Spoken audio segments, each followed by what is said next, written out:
Hi viewers, welcome back to objection overruled by law. Legal stories మీద ఈ week మొత్తం deep dive చేద్దాం. ఈ వీడియోలో కేరళ హైకోర్టు ప్రియాంక గాంధీకి ఎందుకు సమన్స్ ఇష్యూ చేసింది, అసలు ఈ నవ్య హరిదాస్ ఎవరు, ఈ పిటిషన్లో ప్రియాంక గాంధీని ఎందుకు రెస్పాండెంట్గా యాడ్ చేశారు, దీని మీద ల్యాండ్ మార్క్ కేసెస్ ఏంటి, అసలు ఈ స్టోరీ ఏంటో ఈ వీడియోలో మనం ఇన్ డీటెయిల్డ్గా చూద్దాం. Without any further delay, let's get started. Navya Haridas Wayanad parliamentary constitution నుంచి బీజేపీ క్యాండిడేట్గా నవ్య హరిదాస్ ఎలక్షన్లో కంటెస్ట్ చేశారు. అదే వాయనాడ్ పార్లమెంట్ నుంచి రాహుల్ గాంధీ విక్టరీని ఛాలెంజ్ చేస్తూ కేరళ హైకోర్టులో పిటిషన్ అనేది ఫైల్ చేశారు. ఓకే, ఇదంతా బాగానే ఉంది. దీనికి ప్రియాంక గాంధీకి సంబంధం ఏంటి? ఎస్, అదే చూద్దాం.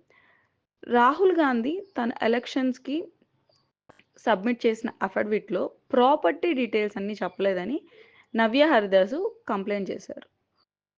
అయితే రాహుల్ గాంధీకి స్టార్ క్యాంపెయిన్గా సపోర్ట్ ఇచ్చింది ప్రియాంక గాంధీ. సో అందుకని ఈ కేసులో రెస్పాండెంట్గా మెన్షన్ చేశారు. వీటి మీద ఏ యాక్ట్స్ అనేది వర్క్ అవుతున్నాయో చూద్దాం. రిప్రజెంటేషన్ ఆఫ్ పీపుల్ యాక్ట్ 1951 ప్రకారం ఒక క్యాండిడేట్ నామినేషన్ పేపర్స్లో తనకి ఏవేవైతే ప్రాపర్టీస్ ఉన్నాయో అండ్ లైబిలిటీస్ ఉన్నాయో అవన్నీ డీటెయిల్డ్గా మెన్షన్ చేయాలి. ఇవి మెన్షన్ చేయకపోతే అది కరప్ట్ ప్రాక్టీస్గా కన్సిడర్ చేస్తారు. సో ఈ బేస్ మీద చాలా ఎలక్షన్స్ కోర్ట్స్లో క్యాన్సిల్ అయిన ఎగ్జాంపుల్స్ అనేవి మనకి ఉన్నాయి. సో అవి ఏంటో ఇప్పుడు చూద్దాం.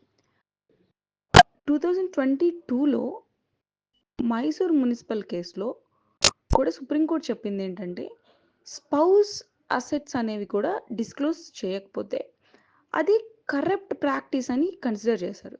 అలాగే 2014లో Kisan Shankar Kathore versus election tribunal కేసులో స్పౌస్ వెహికల్స్ అనేది డిక్లేర్ చేయకపోతే ఎలక్షన్స్ అనేది క్యాన్సిల్ చేశారు. సో దానికి ప్రెసిడెంట్ సెట్ చేశారు.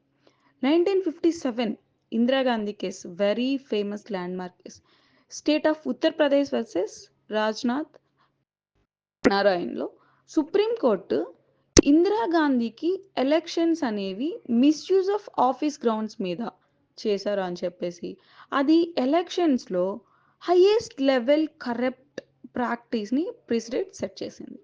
సో ఈ కేసులో కేరళ హైకోర్టు నవ్య హరిదాస్ ఎలక్షన్స్లో మెరిట్ ఉందని డిసైడ్ చేసి ప్రియాంక గాంధీకి సమ్మన్స్ అనేవి ఇష్యూ చేసింది. సో ప్రియాంక గాంధీ కోర్టులో అప్పీర్ అయ్యి ఎలక్షన్కి సంబంధించిన ఎలిగేషన్స్ ఏవేవైతే ప్రియాంక గాంధీ మీద ఆ పిటిషన్లో మెన్షన్ చేశారో వాటన్నిటికీ తను ఆన్సర్ చేయాలి. సో ఈ కేసు అనేది ఎందుకు మరొక ల్యాండ్ మార్క్ కేసెస్ అయ్యే ఛాన్సెస్ ఉన్నాయి అంటే, వాయనాడ్ ఎలక్షన్స్ అవుట్కమ్స్ మీద ఇంపాక్ట్ క్రియేట్ చేసే ఒక ప్రెసిడెంట్ సెట్ చేయొచ్చు అనమాట. So why this really matters? ఈ కేసు రాహుల్ గాంధీ విన్ని ఛాలెంజ్ చేస్తుంది. హైకోర్టు రాహుల్ గాంధీ అఫిడవిట్లో సూపర్విజన్ అనుకుంటే ఎలక్షన్స్ అనేది క్యాన్సిల్ చేయొచ్చు. అది వాయనాడ్లో బై ఎలక్షన్స్కి దారి తీయొచ్చు. కేరళ పాలిటిక్స్లో మేజర్ షేకప్ అనేది క్రియేట్ చేయొచ్చు, ఎక్స్పెషల్లీ నేషనల్ ఎలక్షన్స్ దగ్గర. సో అందుకే ఈ కేసు అనేది చాలా ఇంపార్టెంట్.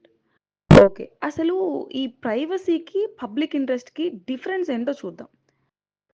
సుప్రీంకోర్టు చాలా కేసెస్లో చెప్పింది క్యాండిడేట్కి ప్రైవసీ ఇంపార్టెంట్, కానీ సబ్స్టాన్షియల్ అసెట్స్ ఉంటే ఓటర్స్ని ఇన్ఫ్లుయెన్స్ అవుతుంది కాబట్టి అది డిక్లేర్ చేయాలి. అంటే small assets like utensils, clothes declare చేయకపోయినా పర్వాలేదు, కానీ మేజర్ అసెట్స్ ఏవైతే ఉన్నాయో, మేజర్ లయబిలిటీస్ ఏవైతే ఉన్నాయో అవి ట్రాన్స్పరెన్సీగా డిక్లేర్ చేయాలి అని చెప్పేసి సుప్రీంకోర్టు క్లారిటీ ఇచ్చింది. సో ప్రైవసీ అండ్ ట్రాన్స్పరెన్సీ మధ్య బ్యాలెన్స్ మెయింటైన్ చేయాలి అని చెప్పేసి సుప్రీంకోర్టు చాలా సందర్భాల్లో చెప్పిందనమాట. అయితే ఇప్పుడు తర్వాత స్టెప్స్ ఎలా ఉంటాయి అనేది మనం ఒకసారి చూసుకున్నట్లయితే, ప్రియాంక గాంధీ హైకోర్టుకి ఎక్స్ప్లెనేషన్ ఇవ్వాలి, కేరళ హైకోర్టుకి ఎక్స్ప్లెనేషన్ ఇవ్వాలి. తర్వాత రాహుల్ గాంధీకి నోటీసెస్ అనేవి ఇష్యూ అవుతాయి. దాని తర్వాత ఎవిడెన్సెస్ హియరింగ్, అఫిడవిట్లో ప్రాపర్టీ డీటెయిల్స్ అనేవి చెక్ చేస్తారు. హైకోర్టు ఫైనల్‌గా వెర్డిక్ట్ ఇస్తుందనమాట. రాహుల్ గాంధీ ఎలక్షన్స్ వాలిడా? లేదా అని. సో, ఇవన్నీ మనము ఫాలో అప్ చేద్దాం. అప్డేట్స్ కోసం మన ఛానల్‌ని ఫాలో అవ్వండి. Thanks for watching friends. మరిన్ని లీగల్ అప్డేట్స్, పొలిటికల్ అనాలిసిస్ కోసం మన ఛానల్‌ని లైక్ చేయండి, షేర్ చేయండి, సబ్స్క్రైబ్ కూడా చేయండి. Thank you.